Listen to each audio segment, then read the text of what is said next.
Welcome to the Global Investor Podcast, a show that focuses on helping foreign investors enter the lucrative U.S. real estate market. Host Charles Carillo combines decades of real estate investing experience with a professional background in international banking to interview experts in all areas of U.S. real estate investing. Now, here's your host, Charles Carillo. Welcome to another episode of the Global Investors Podcast. I'm your host, Charles Carillo. Today, we have Agostino Pintus. Over the past 2 decades, he has been involved in over $350 million worth of real estate investments and specializes in large-scale multifamily development projects, acquiring apartment communities, single-tenant net lease assets, and office buildings. So thank you so much for being on the show today, Agostino. Charles, thank you so much for having me. Appreciate it. Seeing you again. Yeah, it's great to connect again. I was on Agostino's podcast a little while earlier, so it's great to turn the tables here. Yeah, absolutely. Absolutely. So give us a little background on yourself, both personally and professionally, prior to getting involved in real estate investing. Sure. So yeah, like you said a second ago, back about 17 years ago, I was working in tech. I was a corporate executive working in my W-2 job, doing all that. And a friend of mine said, "Hey, you know what? You should do real estate." So went on a whim and started buying like small multifamilies, single families, stuff like that. And I was doing all that while I was working the corporate job, and I was managing it, doing all that fun stuff. Well, there's only so much you can do of that. And but at the time, I didn't know much of anything else about syndication or anything of those things, right? But this is back before 2008. When 2008 I put the brakes on everything, stopped buying single families and small multifamilies, and kind of like took a long hiatus from doing real estate. But it wasn't until I was working back in corporate and ended up getting, I'm not a good employee, right? Definitely not a good employee. And I ended up leaving another company, and I'm like, what the hell am I going to do now? And I remember that despite all the problems I have and that with working in corporate and the ups and downs and all that kind of fun stuff, it may be someone out there that might be in the same position, right? My real estate always produced. It always made money. So I'm like, you know what? I need to figure out how to do bigger deals. And I had a friend of mine who explained what syndication was. I had no idea what syndication was. And he explained it to me. I'm like, it's about raising capital, register the asset register the deal with the SEC, all that fun stuff. And I'm like, I could do that. So I started working on it, then partnering up with people. And next thing you know, I'd say, really put the accelerator on probably about, 5-6 years ago, and partnered up with the right people and started building the business up, So now, aside from doing acquisition, we also focus on development, adaptive reuse, ground up, that kind of thing. And we also do single tenant net lease. We have a fund that acquires single tenant net lease assets like Dollar General, Dollar Tree, Walgreens, stuff like that. And the intent of that net lease fund is to give us and our investors steady streams of monthly income. That's what that does. It does it very, very well. It's extremely predictable, right? So yeah, it's like, that's what we do now. And we're just focused on those 3 lines of business. We also have an education business as well. But, it's like whenever with the education business, it's all rooted in actual real life experience that yours truly runs. So it's kind of a big deal, Yeah. It's hard to find the teachers that have actually been through a recession and everything like that. Everybody's been writing it up for the last 10 years. And then we got a little distorted on top, and then that's where we are now. But so very interesting. You have a lot of different assets you're working with. Let's talk about the triple net lease fund, a little bit about that, because it's something we don't talk about too much on the show, but it's a very interesting asset class. I've never been on the GP side of it. I have been on the LP side of it. So can you explain a little bit about actually what these properties are, who these tenants are, and how you go about it? Well, Charles, I love net lease. Net lease is freaking amazing, and I'll tell you why. I mean, you already know why. But the great thing about the net lease assets that we're buying, so these are very specific types of assets. Can you explain? I'm sorry, explain what net lease is before we start. Sure. So net lease, when we're talking about net lease, people often refer to it as triple net. All right, the 3 nets: taxes, insurance, and maintenance. Right, those people are referring to 3 nets. Right, but these days it might be double net or a single net or whatever. Right, depends on what it is. But net lease in general is an asset, a commercial asset that someone's buying, and the tenant is paying for those 3 things, or 2 things, or 1 thing, depending on what the lease actually says. All right, so that is a real cool thing. Now, the amazing thing in a deal like this, though, is that when you have a corporate tenant, and you have a tenant with a corporate backed guarantee, and you have a big tenant like a publicly traded company or some sort of large franchisee. So think of Dollar General, Walgreens, Burger King, Pizza Hut, like companies that have been around for a long time and they're not going to die tomorrow, right? Those are the types of deals that we're doing. And the mechanism that we use, though, is a fund. So we use a blind pool fund. When we get the LP investors to come in, and then we go and buy these assets. Now, why would these LPs even want to do something like this? Because you get steady cash flow backed by a corporate tenant who's been there for some length of time and will more than likely still stick around for some period of time in the future, right? So when you can hang your hat on that monthly cash flow, because then whenever the rent comes in, we do a distribution, right? So the monthly rent comes in, we do the distribution. That's basically how it works. It's a phenomenal way to have monthly steady cash flow backed by a corporate guarantee and a tenant that's not going to bounce tomorrow, right? You don't have to worry about that. Like in multifamily, you have to worry about stuff like that. You don't have to manage the vacancies, manage the evictions, all that fun stuff's part of doing the business. Not poo-pooing multifamily, but when it comes to net lease, you don't have to worry about those sorts of things, at least not at the onset. If you do your underwriting properly and you go through the lease, it becomes lesser of an issue. Right. So with the assets you're buying, if you're getting large national tenants, I imagine these are pretty high quality assets and that you're buying. Do you deal with anything that maybe is sub premium, maybe like, that where you're getting you're getting maybe regional tenants, smaller tenants going into them, or do you stay away from them? Yeah, we stay away from that stuff. We stay away from it. Right now, we're staying away from the strip malls. We're staying away from the regionals, that kind of thing. Like we just bought a VCA animal hospital, actually, right? Mm-hmm. So why would anybody buy a VCA animal hospital? You've heard of it, I'm sure, right? Yes. VCA animal hospital. Well, here's the thing. VCA Animal Hospital is it's a corporate tenant. It's a national. And you know who owns it, right? Mars Company. The guys who make the chocolate bar, they own that. And Mars owns a bunch of other stuff. There's a massive company. People don't know that. But there's a corporate guarantee in that store. Corporate guarantee on that location. It's an animal hospital, and they were open through COVID. So many of the assets that we're looking for that we buy have survived COVID, which is probably one of the worst events that could have possibly shut down the retail space. If it could stand through that type of scenario, then we're very comfortable continuing to buy those types of assets. If you're going with a regional or going with even an independent store, like a hair salon, like JoJo's hair salon up the street or whatever, unfortunately, JoJo was forced to shut down during COVID. Bovrix wasn't. Bovrix was open. Yeah. Right. So it's like, is it unfair? Yeah, it might be unfair, but you know what? It's like, sorry, I didn't make the rules. We're buying the assets that can stand through those types of events. So that way, the investors are still getting that steady stream of income. That's ultimately what our bar is when we're looking at stuff like this. It's like buying A-class multifamily versus C-class or B-class multifamily. And there you're going to get lower returns. However, the asset's going to be as closely correlated to, I hate to say this, but like maybe a treasury where you're up in that security. Because let's be honest, if a large tenant like CVS or Walgreens or one of these other people, if they're having financial issues, there's going to be major financial issues that are happening in the United States. So that's one thing. Because I've spoken to people. We had somebody previously on the show that was he would deal with smaller strip malls and stuff like this. And I'd always find out, how do you vet the tenants, and also how are you reviewing their leases? Because I mean, it's much different. If a multifamily person, the key there is that you don't have to worry about the inflation escalators because it's a 1-year lease. You're getting into more complicated leases.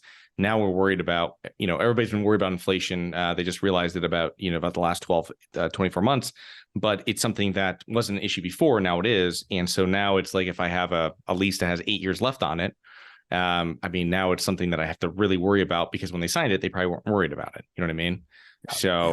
But interesting, very interesting. So how are you guys picking, or go on? Sorry. Yeah, no, I was going to say that's a very good analogy. It's like a net lease is very similar It's like an A-class type of asset. I think that the main difference here is that cap rate, when people refer to cap rate on multifamily or even development for that matter, where there's people that live at these assets, cap rate is used incorrectly, in my opinion, right? Cap rates is generally used in commercial, but when it comes to these types, when you're trying to do a cap rate on a C-class asset, cap rate implies that it's going to be a steady return no matter what. It just doesn't work that way with C-class because you have people that live there. People are not predictable, right? And to use a cap rate to define revenue is stupid, if you ask me, right? It's dumb. All it does, now, cap rate will tell you the level of risk of an asset, right? If you're buying a C-class asset or a D-class asset in a bad neighborhood, it's a 10 cap, and people get all excited about it. You probably shouldn't get excited about it. It's a 10 cap. It means it's a high risk deal. The higher the cap rate, the higher the risk. The lower the cap rate, the lower the risk. In net lease, it's different, right? The cap rate defines the same sort of risk level, right? But to your point, it's extremely predictable. Are you going to become a billionaire off of net lease? Probably not. But you know what? It's steady return. In times like where we are right now in the economic cycle, and you don't know if you're going to have a job in 6 months from now, if you're one of those people that don't really know, it's like, do you really know how steady your company is? Maybe you don't know. You might get the box. You know, the box, we talked about the box, I think on our show, right? The GTFO box. You might get the GTFO box, right? And if that's the case, most people, what they'll do is they'll invest in net lease, a net lease fund to make sure that money keeps rolling in no matter what happens. Yeah. Right. So it's a great way to do that. And I think you asked me about leases, right? Just a second ago. Yes.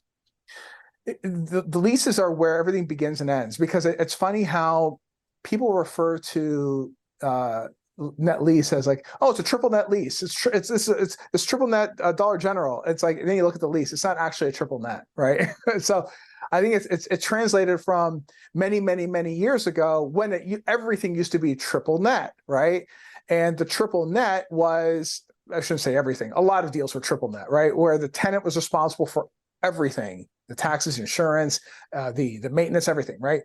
And I think over the years, to try to offload some of the risk for the tenant living there or using the space, they would make it responsible for the landlord, us as owners. Well, you still have to read the lease. The lease says everything. And we've looked at deals where it's literally the same, the same store, right? Same Dollar General in the same area with two different leases, right? But because they're signed at two different times. It's bizarre, right? And one deal was actually great, the other one was not so good, right? Because of the nets that were in there, right? Like, we never want to be responsible for taxes. It's too unpredictable, right? Yeah. Maintenance is one of those things. Yeah, we don't mind doing the maintenance stuff. Depends on how the condition of the property. So we'll do a PCA report. We'll understand. We'll get an idea as to how much money we have to set aside for that asset, and put it in reserve for the entire fund. I mean, there's different ways of doing that kind of thing. But I think the difference, though, that we do in our deals is it's our background. My background, as I alluded to, is tech, is IT. And my wife, her background is data science. So, and we have our partners that also, they do sales and marketing. It's a great combination. We apply a high amount of data technology to determine the viability of an area, how strong it is, how many people are visiting that property every single day. We look at stuff like that, right? Yeah. And we pull it onto a database and we visualize it and we see, like, what is the probability of that person, of that tenant bouncing or sticking around for the long term. Right. So these are all things we look at, and we do this without even asking for any type of information from the tenant. Sometimes they give it to you, sometimes they don't. Sometimes they give you their financials for the store. Sometimes they do. Most times they don't. They used to a long time ago. They would just hand it to you. Now they don't do that. They got to do you got to deal with what you got. Right. Yeah. So the data will tell us. So are most of your deals now going into a double net situation where you're offloading taxes and insurance to them and you're handling maintenance? For the most part, we get a lot of those deals. We do. Yeah. I mean, so it's funny. I looked at a triple net deal. It happened to be here in outside of Cleveland, actually, in a nice area called Parma, and it was for a bank. And it was a triple net, and I went to go visit the property. and the property was a complete disaster. The asphalt hadn't been fixed. The building itself, like it was brick, right? But it hadn't been pointed, or it needed all kinds of work. That had been taken care of. You can tell some of the wood was rotted. I mean, it was terrible. And I think the lease is probably going to be up in like 12 months. So it's like, this doesn't give me confidence that if they're responsible for the maintenance and they haven't even maintained the asphalt or the building itself, are they going to stick around? Probably not. I'm not taking that gamble. I've not visited that property since. I should probably just go by and take a drive out there just to see if they're still there. Yeah. But it's too much of a risk. Like, we won't do deals like that. If we think it might be risky, we just won't do it. We just won't do it. Yeah. So one of the great things about this net lease type business I see is that you're offloading a lot of high cost variables off to the tenant, like taxes you don't deal with, insurance. I mean, I'm in South Florida or Florida. Do I have to even explain that to anyone? Anybody with anywhere where there's been inflation, which is the whole United States, there's been some sort of issue. Before selling up a portfolio I had in Connecticut a couple of years back, I mean, right when I was selling it, my insurance went up 8% in Central Connecticut. You know what I mean? There's no issues per se there. It's just inflation. So you're offloading those big ticket items because taxes in some places, there's some sort of control on that. And you know how high it might go for certain properties. There's sometimes a cap on it. Inflation, interest, insurance, there's not. So that's one thing that I find very interesting too with the asset class. So for people that want to tap into this business, getting into net lease properties, tell us about how you really go about someone going into a new market for yourself, let's say, and you're choosing a market and you're building teams there, or are you partnering with someone already there? No, that's a good question. I cover some of the stuff what I'm about to say on an ebook that I have, GI226.com. If you go there, it's a free ebook. Go ahead and download it.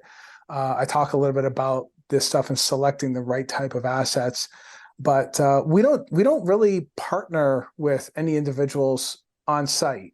We don't have to, right? That's a great thing. That's another great thing about net lease, right? So generally, and not to turn this into a political situation here, I'm not doing it, but we buy in red areas, we stay away from the blue areas, right? We'll from time to time, maybe we'll look at a place in Chicago or something like that. Depends on where it is, depends on the density. There's a lot of dependencies, right? Like if there's a lot of traffic in that area, there's people, there's money, maybe we'll consider it, but it has to be an exceptional type of deal.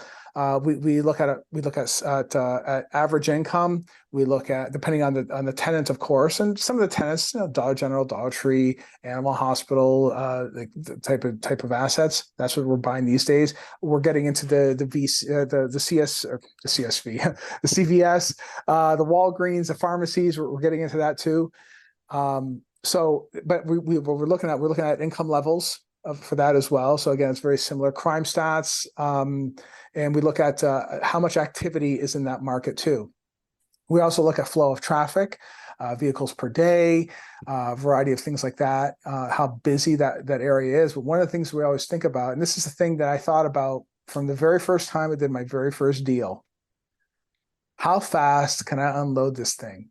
Yeah, that's the first thing I think about. How fast can when I bought my first house, my very first piece of real estate as a rental, how fast can I unload this? That was a rule that I came up with, meaning if something happens to this property, meaning this Dollar General decides to shut down, how fast can I put another tenant in here? That's what I think about, right? So if we're typically looking for the right square footage, the right location. If the square footage is too small, we don't consider it. It falls off immediately. If the lease is short, but we have reason to believe they're going to renew, we'll do that deal. Usually we go out and see the property personally, right? We'll either drive there, fly there, whatever, But for the most part, due diligence is extremely important when you're doing these deals. So that is the most amount of leverage you're ever going to have in any deal is due diligence. And if your due diligence sucks, you're going to have a lot of problems down the road because the leverage is gone. Now you have to work with what you got. so you better have a lot of reserves if you're going to do it that way. Right. But like I said, the ebook covers some of the stuff too. So yeah, definitely check that out too. You brought it up. How long does it take to really rent out one of these places, lease out one of these places when they go vacant? Yeah, that's a good question right there. Right. That's a scary thought, man. Scares me right now. It is. And it's funny because I'll give you an example, right? So we're looking for vehicles per day because if there's a lot of activity, a lot of traffic in that market, hopefully it might lease up in a year, right? I mean, if you do okay, if you know they're going to be bouncing, you can start lining up the relationship with a big national.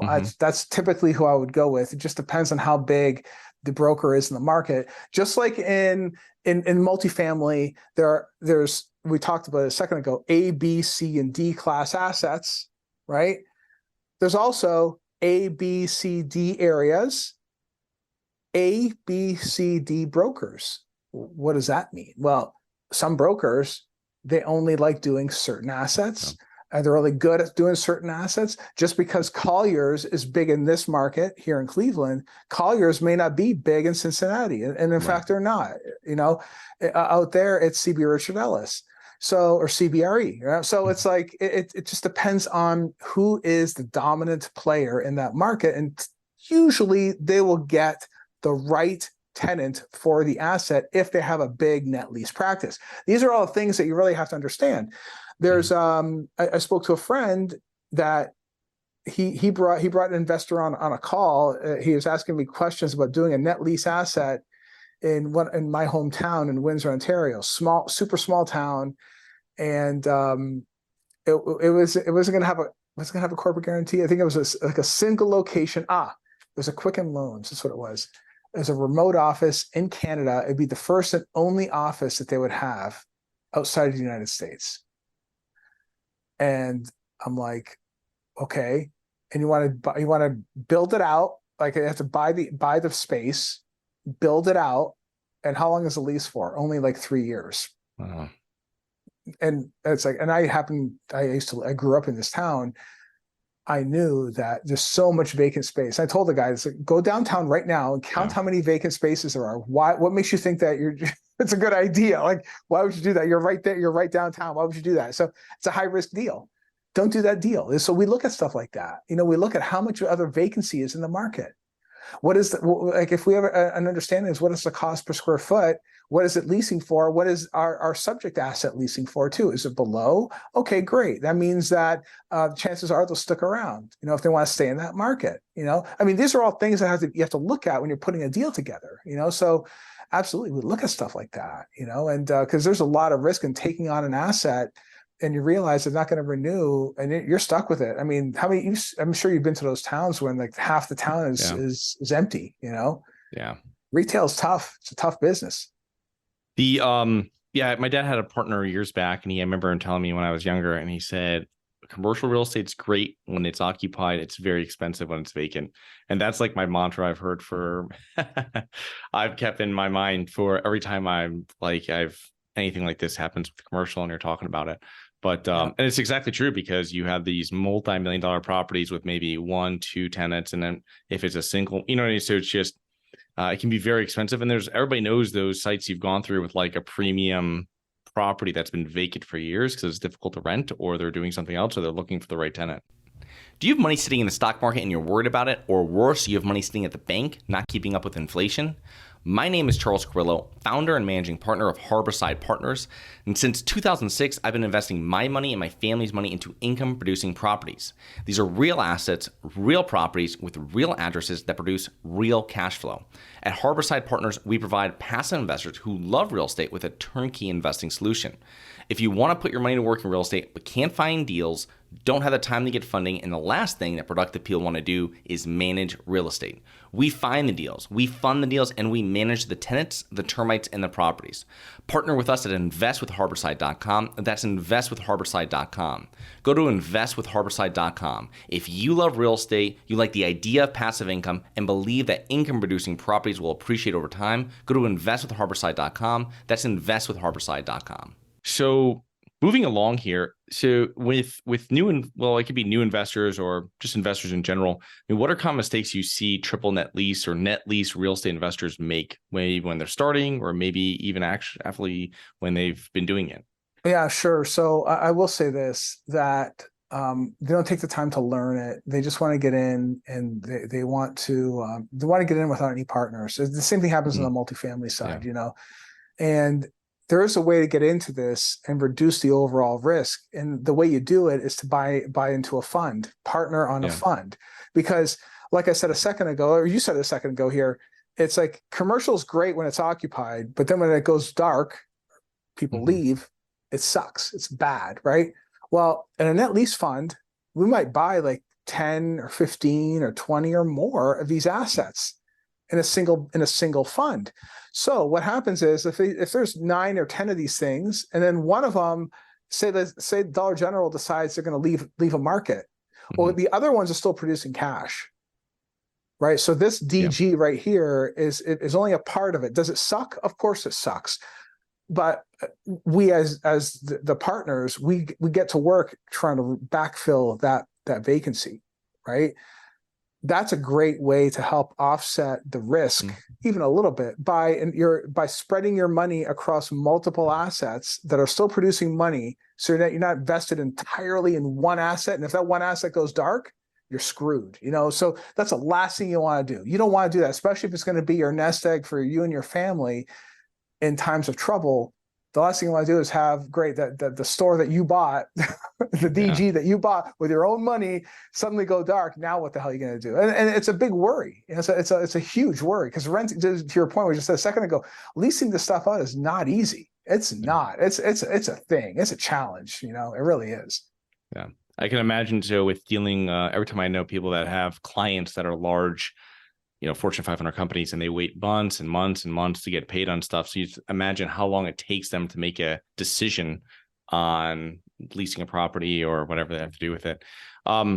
So Agostino, you've been doing this for decades, and you were in tech before. So kind of over your whole, let's say, professional career to now, how has your relationship towards money changed over that time? Oh, that's a great question. When I was working in corporate, I was living the 40-40-40 plan. I think, and I think we talked about the 40-40-40 plan last time. We might have talked about it, right? It's when you work for 40 years, 40 hours a week, and you only get 40% of your money because the government stole 60,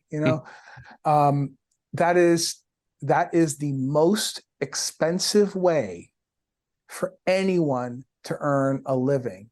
If there's an expensive way to do it, that is it. What do I mean by that? Well, the W-2 income is the highest taxed method of making a living. Isn't that strange? So what is one of the lower ones? Passive income. Passive income is taxed at a lower rate. So what does that mean? That means there's an incentive to invest as opposed to working for a living at a W-2 job. That's what it means. But it's not presented in that way, right? I didn't know this, right? I thought investing was doing, your stocks and bonds and mutual funds, which was it's not good. It's not good doing that. It's a risk, if you ask me. That's why I chose real estate. Because here's the thing. Here's the ugly reality. Okay, Charles, you and I buy 20 grand worth of Apple stock today. Say it's May the 1st. What is that Apple stock going to be valued at the end of this month? Do you know what the cost is? 20 grand. What's the total amount going to be worth at the end? Do we know? No idea. No idea. But if we have a multifamily asset, or we have a net lease asset, or a group of net lease assets, if we're expecting to get 20 grand on the 1st, what's it going to be and what's it going to be in June 1st? 20 grand, right? Why? How can I say that with such confidence? Well, I got a bunch of legal documents called leases that say that if they don't pay, I can come after them. It's a legally binding document that I can go after them. I can either evict them, I can take some sort of a legal remedy to collecting that money. You can't do that with stocks, right? And when you get to understand all of the depreciation you can take on your personal income, it's an amazing tool. And now more than ever, you have to do that. Like the value of the dollar is dropping like crazy. You need every advantage you can get. I didn't know this stuff. I figured it out on my own. In the W-2 world, HR is pushing this nonsense of 401k and all this stuff. I mean, listen, sure. Okay, great. Max out your 401k. Don't leave that money on the table. Fine. Do that. But as soon as you're able to move some of that money to a self-directed IRA and start taking control of your money, you should always be in control of your money. Why would you want to let someone else that you don't even know control your cash? This your family livelihood. Why would you ever do that? Right? Yeah. It's ridiculous. You want to partner on an asset. You want to make a decision to buy a property, and then understand what the plan is. And you're an active partner, and we're going out and buying properties. Yeah. And you get all depreciation, the appreciation, get everything along with it. Why wouldn't you do that deal? Makes sense to me. Yeah, the 401k thing is always something, because I've had friends, acquaintances, they'd ask for assistance with their 401k or whatever, and you just look at it and you're looking at the returns, and I'm like, this is how much money you have here and you have so many years left. Without doing anything like what you're invested in here, and this sounds like a great thing, this target date fund or whatever it is. I mean, you need a lot more money right now. This will work, but most people get started in their 30s doing it. You know what I mean? And you've lost such an advantage with it. So it's just, you don't want to, it's good that people are retiring. I mean, putting money away for retirement, but I never think it's enough. So it's always something that if they move into something, because it doesn't earn enough, you know what I mean? And it's still, unless you start it when you were 18, you know what I mean? It's, with a Roth IRA or something like that, and you're putting it away, maybe you'll be fine. But it's something that most people start and really start padding it up when they're in their 30s. And, that might be too late, you know what I mean? Especially depending on with inflation and everything like that. But I'll tell you what, Charles, it's rather cool to see some of the students that we have coming into our programs. They're in their 20s, some of them. I spoke to a guy, a student yesterday, actually. He's going to be signing up for Accelerator. He's 23 years old, and he wants to learn how to syndicate big deals, right? Amazing. 23 years old. Really, if you think about it, if he could syndicate just one multi-million-dollar deal, and you know this as well as I do, because we do this, right? You buy one deal, the second deal is going to be right behind it, third deal is right behind that, and you can expand. You could basically be retirement ready before you're 30 years old if you do it properly. Same thing goes with our small multifamily business, or rather coaching group. It's even if the kid starts house hacking today, he's in a way better position. But again, we're all taught. I was taught the same way. I don't know if you were. Go buy the giant house, take on this massive expense, go buy 2 cars, take on that massive expense, and go to work for 40 hours a week plus, actually. Ridiculous. No, I didn't know that. I should have taken all that money. I should have moved into an apartment, stayed in the apartment, make a bunch of cash, and then buy a multifamily. Yeah. That's what my first property was a house hack at 22, and I didn't do it as lavishly with going into syndication and everything afterwards, but it was a great starting point, and it's a great way for anybody that's starting out to follow that. And it's so simple. Yeah. And how many people I told in college to do that, no one took me up on it. And, it is what it is, but no one wants to listen. They want to go, like you said, people want to start at the top and work sideways. No one wants to work from the bottom up or live in an apartment with their tenants next door. So no, it's hard. That's the thing. It's hard. It's hard, but you know what though? It's that's the tough part. It's difficult if you make it difficult. When you begin to understand how it works, how apartment living is not house living. Absolutely, it's not. But you know what? If you take a little bit of suffering, air quote, suffering today, if you consider it suffering, I don't. I live in an apartment right now. I think it's great. I don't have to worry about anything. I don't have to worry about cutting lawn or shoveling snow or any of this nonsense. I just live my life, and someone even comes to fix my stuff. How is that so bad, right? But you know what? What I am focused on is taking all this cash and putting it to work, and then when the assets are producing cash flow, I can go and live the life the way that I want to live it, as opposed to having a bunch of dead equity sitting in a house. Ridiculous. Yeah. It's ridiculous. Why would you leave $500,000 or whatever tied up in a house that you can't do anything with it? Yeah. It's dumb. Doesn't make any No. sense. No. It's kind of what we've been taught and what realtors have been pushing on us for decades. Yeah. But And the banks too. Yeah. The banks are able to take that single dollar, multiply it 9 times. Now they have all this inventory. What do? We sell the American dream and sell the same dollar 9 times to everybody and get them to buy into this whole single family scenario. Yeah. It works well for the banks. They're the landlord. Agostino, how can our listeners learn more about you and your business and your coaching and your triple net lease offers? Yes, absolutely. So if you go to bulletproofcashflow.com, it's a portal that talks a little bit of some of our coaching. It does talk about some of the investment opportunities as well. We only deal with accredited and sophisticated investors right now. But set a time if you want to talk about that. Absolutely. And like I said, Guide to Net Lease is a great way if you really want to understand how net leases work. It's a great book, and the content that we put out, I like to think is top notch. It's a very complete book. It's not just like a pamphlet just to get your email address. It's an actual book that you can read and actually learn from. It's good stuff. It's good stuff. It won't disappoint. It's always good stuff. And also your podcast, Bulletproof Cashflow, as well. Yeah. We're on all the major channels on YouTube as well. If you want to watch the video, youtube.com/bulletproofcashflow. We have over 700 videos right now, various things, everything from net lease to development to multifamily. We talk about a bunch of different stuff. Definitely check that out. A lot of great material there too. Totally free, obviously. Yeah. Well, thank you so much for coming on today, and looking forward to connecting with you here sometime in the near future. You bet, man. Thanks for having me on. Hi guys, it's Charles from the Global Investors Podcast. I hope you enjoyed the show. If you're interested in getting involved with real estate, but you don't know where to begin, set up a free 30-minute strategy call with me at schedulecharles.com. That's schedulecharles.com. Thank you. Thank you for listening to the Global Investor Podcast. If you like the show, be sure to subscribe on iTunes or Google Play to get new weekly episodes. For more resources and to receive our newsletter, please visit globalinvestorpodcast.com. And don't forget to join us next week for another episode.